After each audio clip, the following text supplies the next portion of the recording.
साहित्यरत्न लोकशाहीर अण्णाभाऊ साठे यांनी संयुक्त महाराष्ट्र चळवळीत अग्रणी भूमिका बजावत आपल्या साहित्यातून शेतकरी, शेतमजूर, श्रमिकांच्या वेदना प्रभावीपणे मांडल्या आणि सामाजिक अन्यायाविरोधात सातत्याने आवाज उठविला।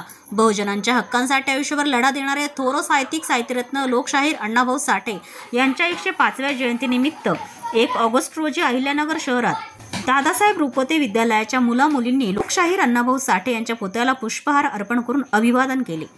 ठिकाणी बहुजन शिक्षण संघ संचलित संबोधी विद्यार्थी वसतिगृह, त्याचप्रमाणे भीमा गौतमी विद्यार्थिनी आश्रम व दादासाहेब रुपवते विद्यालय व ज्युनियर कॉलेज अहमदनगर अहिल्यानगरच्या वतीने या ठिकाणी साहित्यरत्न अण्णाभाऊ साठे यांच्या 105व्या जयंतीनिमित्त आम्ही सर्व विद्यार्थी, शिक्षक यांच्या वतीने साहित्यरत्न अण्णाभाऊ साठे यांच्या पुतळ्याला पुष्पहार अर्पण करून अभिवादन केलेले आहे। सर्व नगरकरांना साहित्यरत्न अण्णाभाऊ साठे यांच्या जयंतीनिमित्त हार्दिक शुभेच्छा।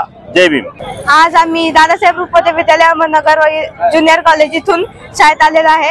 आज अण्णाभाऊ साठे यांचे 105वी जयंती निमित्त आमच्या शाळेचे विद्यार्थी बद्दल व सरांच्या बद्दल मी अभिवादन करते आणि थांबवते। धन्यवाद। प्रतिनिधी मुंतजीर शेख, DNA मराठी, अहिल्यानगर।